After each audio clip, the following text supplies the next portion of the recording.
In Touch со доктор Чарлс Стенли, споделување на Евангелието низ целиот свет. Следно на In Touch, ветувањето за исцеление. There are many promises God has given us in His Word. We love them because they are for our benefit.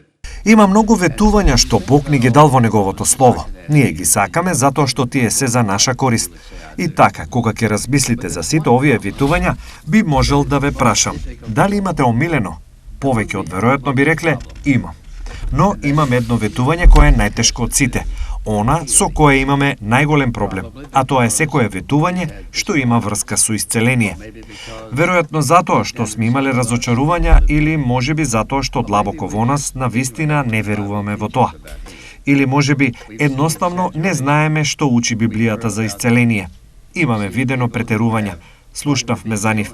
Видовме луѓе кои тврдеа дека се излечени, а следното нешто е знаете дека се вратиле таму каде што биле порано.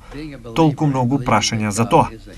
Но, зарем не е интересно да се виде верник и да се верува дека Бог е Бог на исцеление, а кога ќе се разболиме или нешто ни се случува, првото нешто што го правиме е да се јавиме на лекар.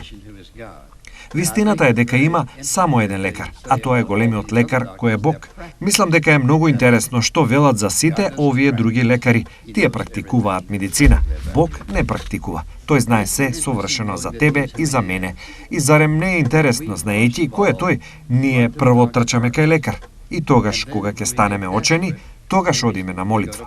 Зарем не мислите дека треба да биде обратно? Прво да одиме кај него, а потоа, внимавајте, не ако тој не може да ни излечи, туку ако тој го одложи тоа поради некоја причина или ве испрати на лекар, тогаш тоа е друга приказна. Не да се противиме на лекарите, тие ни требаат, Господ ги повикува.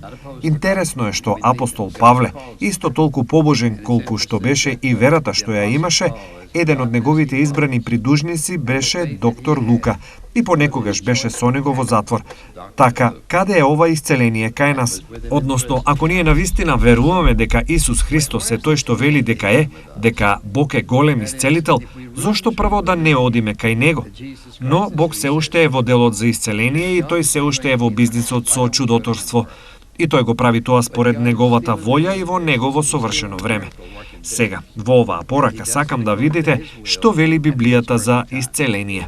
Значи да почнеме. Сакам да се свртите во Битие. Во книгата Битие го наоѓаме првото спомнување за исцелувањето кај Авраам и Авимелех во глава 20 Битие.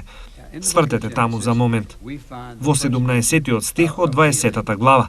Погледнете таму за момент. Писмото вели: Авраам му се помоли на Бог и Бог го исцели Авимелех, неговата жена и неговите слуѓинки, така што тие родија деца. Зошто Господ брзо ги беше затворил сите утроби на домот на Авимелех поради Сара, жената на Авраам. Вие се сеќавате на таа мала случка кога тој рече: па не, таа ми е сестра. Вистината е дека таа е негова полусестра. И така Библијата вели дека Бог го исцелил. Ако за момент погледнете во 23 глава од Излез, сакам да погледнете таму, стих 25 и забележите што се случува овде.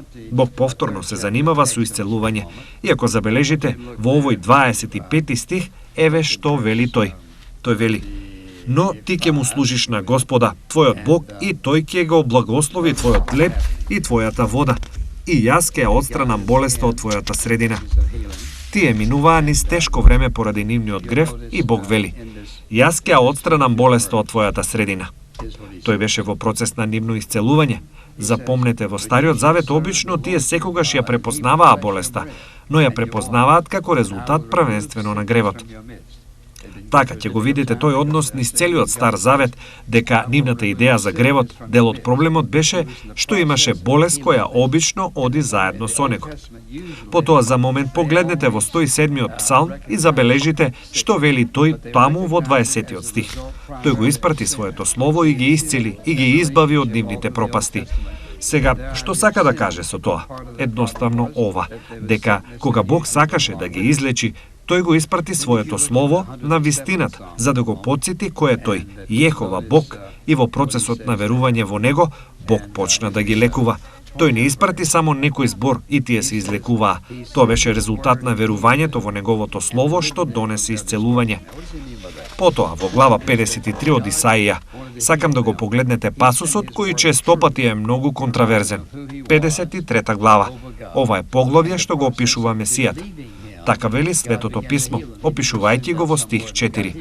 Навистина нашите таги тој самиот ги понесе и нашите болки тој ги зеде врз себе. Додека ние сметавме дека Бог го бие и понижува, но тој беше прободен поради нашите престапи, тој беше скршен поради нашите беззаконија. Казната за нашата благосостојба падна врз него и преку неговото камшикување. Или неговите рани, како што има во некои верзии. Yet we ourselves esteemed him stricken, smitten of God and afflicted. But he was pierced through for our transgression. He was crushed for our iniquities. The chastening for our well-being fell upon him, and by his scourging Преку неговите рани ние сме исцелени. И така, прашањето е, дали има исцеление во помирувањето? Например, во помирувањето ние знаеме дека Исус умре за нашите гревови. И така би рекле дека распнувањето, пролевањето на Христовата крв ги искупи нашите гревови. Затоа, кога одиме кај Него барајки спасение, тоа е резултат на она што Тој го направи на крстот.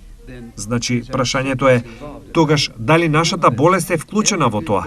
Запомнете го ова. Секое добро што ни доаѓа преку патот на крстот, затоа што тоа е начинот на кој имаме врска со Него. Воспротивно, ние сме одвоени од Него. Нашата благосостојба е во помирувачка смрт на Исус Христос. Но, се што е завиткано во помирувачката смрт на Исус Христос не доаѓа во овој живот. Например, сите благослови од небото треба да ги следите назад до крстот. Така ние се смиривме со Него. Така Тој го исполни нашето срце, сите Божји ветувања. Исцелувањето е резултат на Негова работа на крстот, но тоа не значи дека јас ќе бидам исцелен секогаш кога ќе дојдам кај Него, барајки, бидејќи тоа е еден од благословите на крстот. Ги има многу, но тоа не ми гарантира дека ќе бидам исцелен секогаш кога ќе побарам од Него и токму во тој момент. Значи, ако некој рече дали има исцелување во помирувањето, да, постои, но не секогаш кога јас го сакам и како што сакам, затоа што тоа не е начинот на кој тој работи.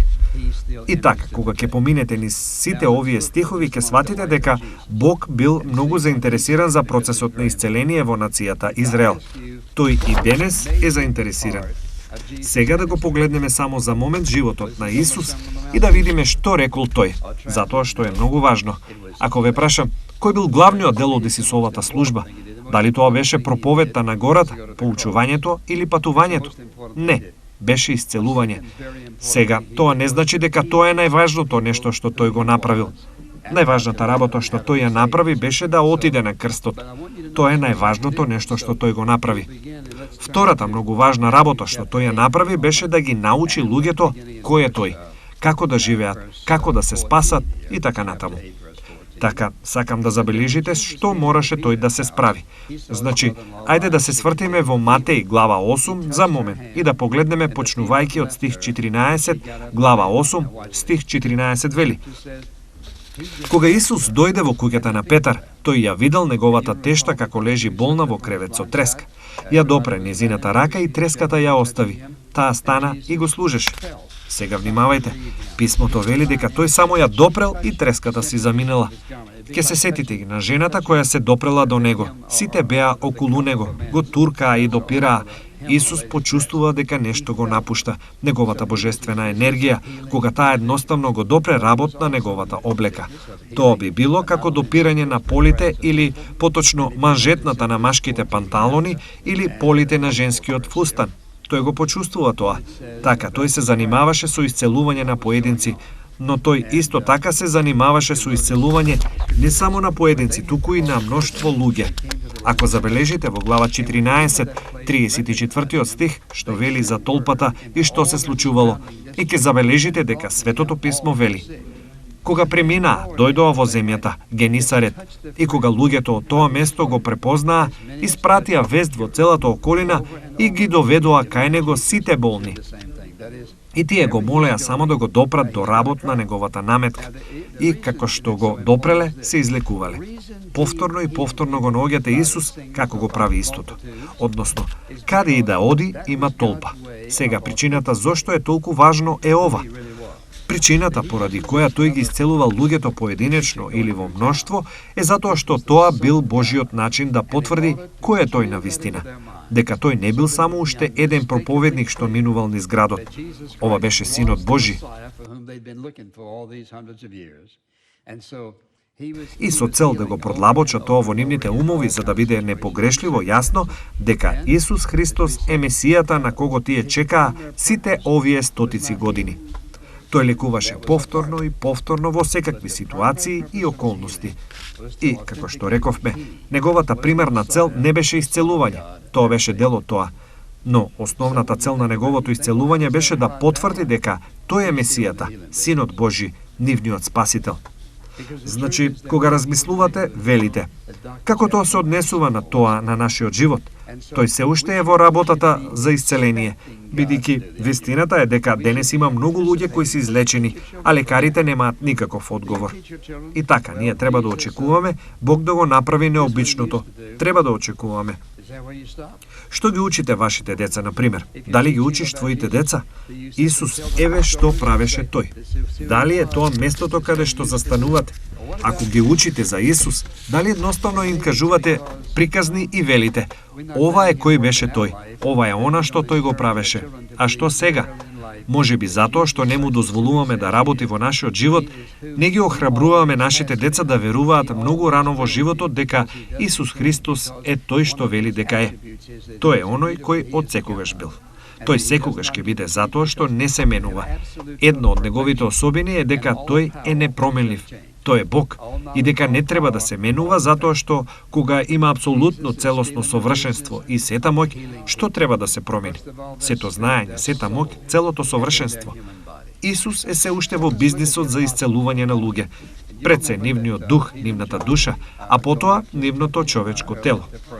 Затоа, ајде да ги погледнеме апостолите за момент. Се сеќавате дека Петар и Јован одат рано во храмот да се молат и така натаму. И тие го сретнале овој човек што лежи на влезот на храмот. И така, Светото писмо вели во глава 3, еден човек кој беше куц од мајчината утроба, секој ден го поставуваа пред портата на храмот, наречена Прекрасна, за да проси милостина од оние што влегуваа во храмот. И така, кога тој ги виде, помисли, па еве ми можност да добијам нешто повеќе. Тие погледнаа во Петар, тој рече дека сака нешто, а Петар му рече: Јас не поседувам сребро и злато, но она што го имам ти го давам. Во името на Исус Христос Назареецот, оди. Заповедам да одиш. Ми се допаѓа ова. Природно момчето веројатно беше шокирано. Што сакаш да кажеш оди? Јас не можам ни да станам, а камоли да одам. Библијата вели: Петар го зграбчи за десната рака и го подигна. Веднаш му се зацврстија стапалата и глуждовите, и тој скокна. Почне да игра наоколу и влезе во храмот танцувајќи наоколу. Така, Петар свати дека во тој момент, внимавајте, му рече: Стани, исправи се. Знаеше што чувствува. Се што му требаше беше малку охрабрување, малку помош. Понекогаш, кога го читам тој пасус, помислувам на тоа на колку луѓе само им треба мала помош. Верувај на Бог, охрабри ги. Охрабрете ги да го прават она што Бог сака од нив да го прават. Да бидете онакви какви што Бог сака да бидат. И еве што се случува. Така, кога ќе помислам на фактот, репутацијата на Петар беше таква што тие рекоа: тој доаѓа, а вие не мора ни да го допирате. Се што треба да направите е да дозволите неговата сенка да падне врз вас и вие ќе оздравите. И така, лекувањето беше главно прашање во тие денови. Филип, например, кога беше повикан од Господа, почна да проповеда, да поучува и луѓето почнаа да оздравуваат. Бог почна да работи. И така, исцелувањето беше Божиот начин да го привлече вниманието на светот од тоа време и да го фокусира на Исус и на раната црква, бидејќи тие работи продолжија да се случуваат. Сега, интересно е што апостол Павле би помислиле дека апостол Павле ќе биде исцелител на сите исцелители. Во книгата Дела има само една појава во која апостол Павле исцелува некого. Треба да свртите во последната глава од книгата Дела, 28 глава. if you'll notice in this 28th chapter and the 7th to the 9th verse. Now, in the neighborhood of that place were lands belonging to the leading man of the island named Publius. И до тој момент Павле не излечи никого, ниту еден доказ за тоа. 28 глава од 7 до 9 стих. Околу тоа место имаше имот на водачот на островот по име Попли, кој не пречека и љубезно не нагости 3 дена. И се случи таткото на Попли да лежи во кревет болен од треска и болки во стомакот. Павле влезе да го види и откако се помоли ги положи рацете врз него и тој се исцели. Гледајте, само пример. Велите, сега, чекај малку, ако тој го следел Исус, зошто сигурно ако го исцелил овој човек, зошто не ги исцелил сите овие други луѓе? Тој ни го дава одговорот во 1 Коринтијани глава 1. Погледнете таму за момент.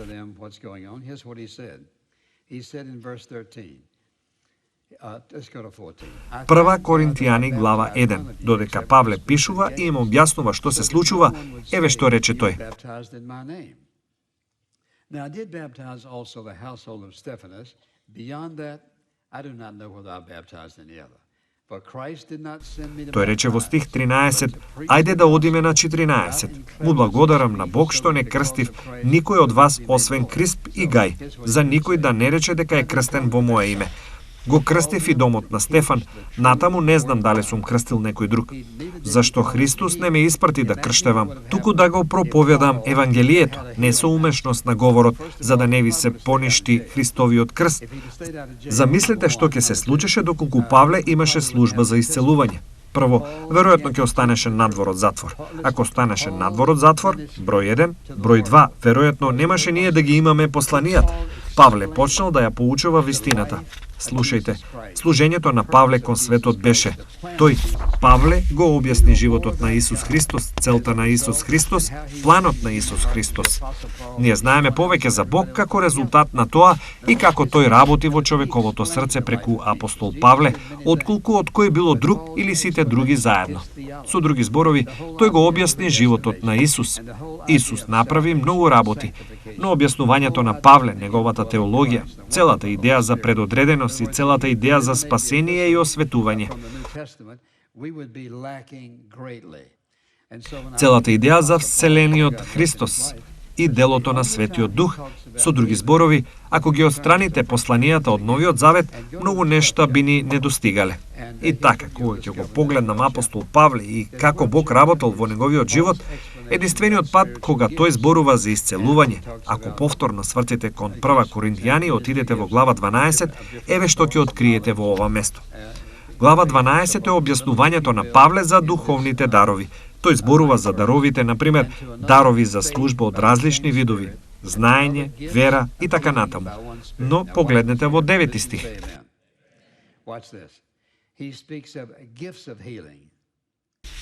И на друг вера од истиот дух, а на друг дарови на исцелување со еден дух. Сега внимавајте, слушате ли? Кажете амин. Тој зборува за дарови на исцелување. Никој нема дар на исцелување. Бог дава дарови за исцелување. Например, да речеме дека се молите за еден од вашите пријатели и Бог ги исцели. Дали Бог ти дал дар на исцелување? Не, тој дал на другата личност дар од исцеление преку тебе. Ниту еден од нас не е соодветен самиот да го направи она што Бог не повикал да го правиме. Ни требаат туги молитви. Затоа ќе дојдам до ова следниот пат во Јаков, глава 5, за повикување на старишините на црквата и молитвата за нив и така натаму. На сите нам ни требаат луѓе кои се молат за нас. Ако го погледнете апостол Павле, тој не го потрошил своето време на исцелување. Всушност, тој вели, например, во 2 Тимотеј, глава 4, дека оставил еден од неговите пријатели. Слушајте, еве што вели тој. Поздравете ги Приска и Акила и домот на Онисифор. Ераст остана во Коринт, а Трофим замина болен во Милет. Ако тој имал дар на исцелување, немаше да го остави болен. И покрај тоа, како Павле го опишува Лука? Тој го опишува возлюбениот Лука. Лука бил лекар и во една прилика е со него во затвор. Што мислите, зошто Лука отиде заедно со апостол Павле? Бидејќи знаел дека апостол Павле има некои болести. Let's say it was some physical thing, and God didn't heal that either. И се разбира, се сеќавате дека апостол Павле зборуваше за овој трн во своето тело. И сите во теолошкиот свет се обидуваат да сватат што е тоа. Да речеме дека тоа беше некоја физичка работа и Бог не го излечил ниту тоа. Сега гледајте, ова е клучот. Вие не престанувате да се молите затоа што Бог не лечи нешто кога тоа го барате од Него. Го прашувате што има на ум. Зошто не ме излекуваш? Што е тука проблемот? И еве што рече Павле.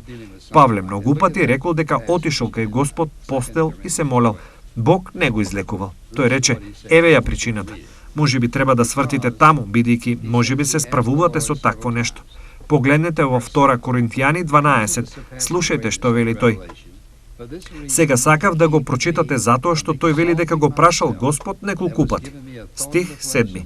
Поради прекумерните откровенија, поради оваа причина, за да ме спречи да се воздигнам, ми беше даден трн во телото.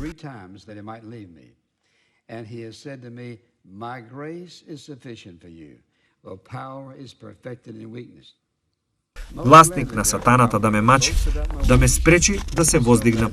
Во врска со тоа, 3 пати го молев Господа да ме остави. И тој ми рече, мојата милост ти е доволна, зашто мојата моќ се покажува во слабост.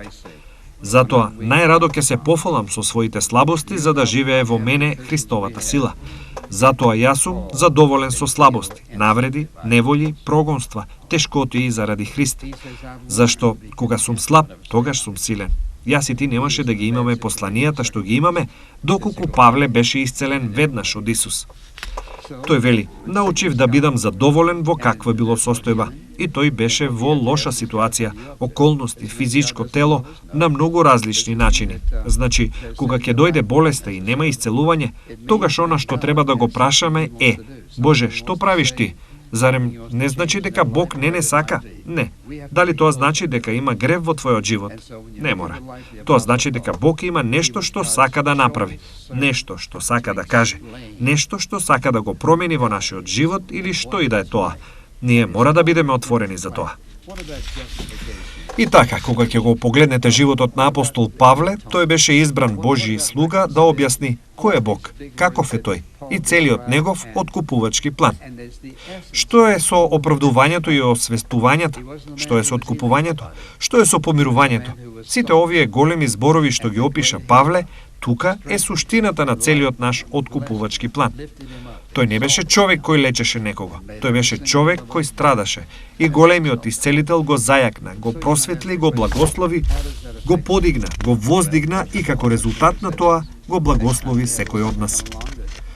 Па може да го поставите прашањето како тоа влијае на мене. Пред се, јас едноставно би го кажал ова. Следниот пат кога ќе ви се појави нешто што физички ве мачи, првиот одговор треба да биде: татко, покажи ми како да одговорам на ова. Може би ќе ти каже, сакам да ми веруваш, или може да рече, сакам да одиш на лекар. Јас никогаш не би рекол некому што да прави да оди на лекар или да не оди. Бог не се противи на лекарите.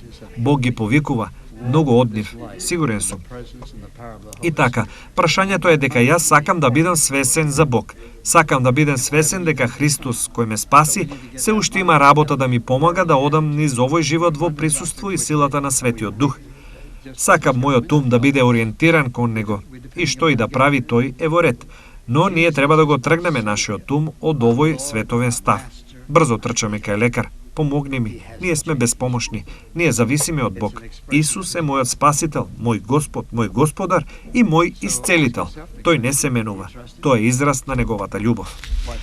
Затоа поставете си го прашањето, дали вие ме уверувате? Внимавајте, подготвени сте да му верувате за нешто можеби материјално. Не знам за ништо повеќе материјално од ова. Јас знам дека тоа е материјално. Може ли да му верувам за тоа? Да, затоа што тој е Бог. Тој е вашиот небесен татко. Затоа се молам Светиот Дух да зборува во твоето срце и да го насочи твојот ум на него. Ако гледате телевизија и сите реклами за ова и она решение, за овој и тој лек, оваа таблета и таа капсула, и откако ќе ти дадат 2 причини зошто треба да го земеш и 13 причини зошто може да те убие, знаете дека е таква, нели? Апсолутно. Зарем не мислиш дека е попаметно прве да се оди кај Бог? Гледате дека ние сме индоктринирани и не го сваќаме тоа. Нашиот небесен татко не се промени, тој се уште е во делот за лекување. Сега, ако ти си еден од оние луѓе кои никогаш не поверувале во Исус како ваш спасител, велите, па како да се склопам во сето тоа? Не можете. Немате право да барате ништо од семокниот Бог. Тој е свет Бог. Имате право да барате нешто од Него само кога пред се ќе го прифатите Исус Христос, Неговиот еднороден Син за овој спасител. Неговата смрт на крстот го плати вашиот долг за грев во целост. Откако ќе бидете подготвени да побарате од Него да ви ги прости гревовите, да му го предадете животот на Нему, да му го предадете својот живот, тогаш имате привилегија, авторитет и право да побарате од Него да ви излечи или што и да е друго што може да се случи. И внимавајте, тој ќе го направи како одговор на вашата молитва она што знае дека е најдобро за вас и за Неговата волја во вашиот живот.